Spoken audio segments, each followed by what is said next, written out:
Hi மக்களே, எல்லாரும் எப்படி இருக்கீங்க? நான் நல்லா இருக்கேன். நீங்கள்லாம் நல்லா இருக்கீங்களா?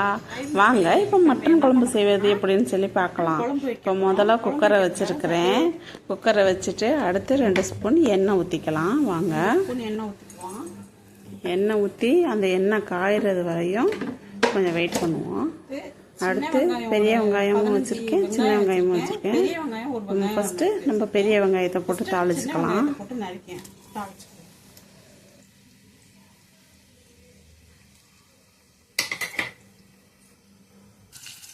இப்போ பெரிய வெங்காயம் போட்டோமா, அடுத்து இப்போ சின்ன வெங்காயம் போட்டுருவோம்.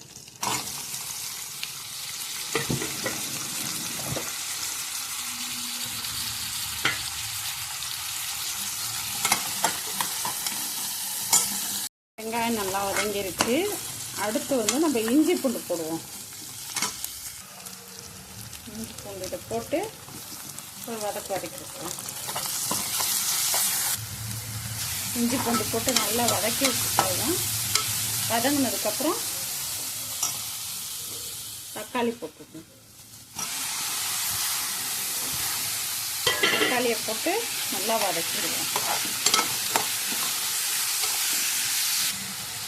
தக்காளி போட்டு வதக்கும் போது இந்த 2 கொஞ்சம் உப்பு போட்டு வதக்கணும்னா சீக்கிரம் தக்காளி வெங்காயம் வதங்கும்.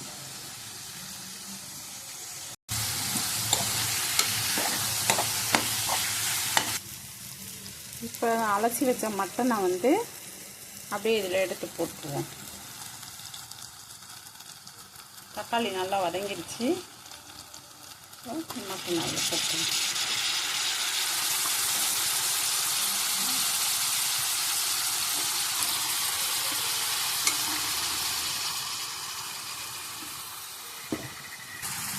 மட்டனை இதில் போட்டு நல்லா வதக்கி விடுவோம்.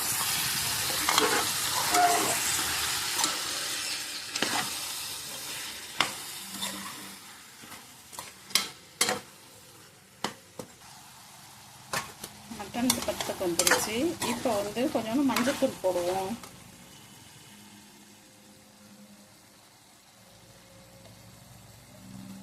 மஞ்சத்தூள் 1/2 ஸ்பூன் போடுவோம்.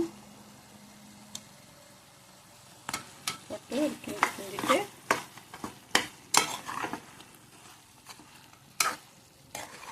இது ஈஸியான மட்டன் குழம்பு. இது ரொம்ப ஈஸி, சீக்கிரமாகவும் முடியும் இந்த மட்டன் குழம்பு.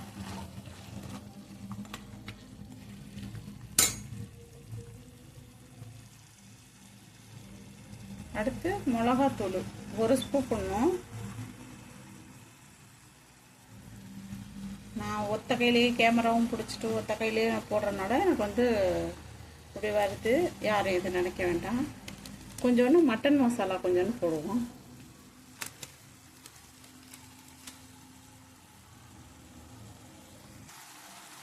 அடுத்து மல்லித்தூள் கொஞ்சம் போடுவோம். என் வீட்டில் எல்லாம் குட்டி குட்டி ஸ்பூனாக இருக்கனால அப்படி 2 வாட்டியாக நான் போடுவேன். கரெக்டாக இருக்கும். போட்டு ஒரு நான் கிண்டிக்கிறேன். நான் நல்லா கிண்டி விடணும்.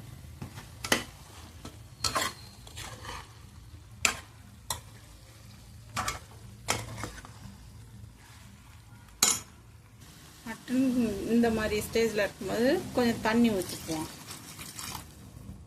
தண்ணி ஊற்றி கிளறி விடுவோம்.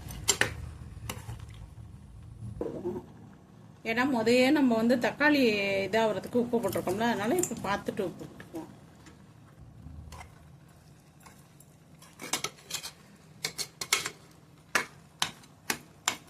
கம்மியாக இருக்கனால கொஞ்சோண்டு தண்ணி சேர்த்துக்குவோம். நான் 3 பேர் சாப்பிடணும்ல, அதுக்காக கொஞ்சம் தண்ணி ஊற்றி கிண்டி மூடியை போட்டுருவோம். மூடியை போட்டு அடைச்சிருவோம். ஒரு பக்கம் விசில் வந்தோடனே நம்ம இது பண்ணிக்குவோம். ஓகேவாப்பா? ஸ்டவ் முடிஞ்சிருச்சு. மல்லித்தலையை போட்டு இறக்கி வச்சாச்சு. அவ்வளோதான் நம்ம மட்டன் குழம்பு. மட்டன் சால்னா.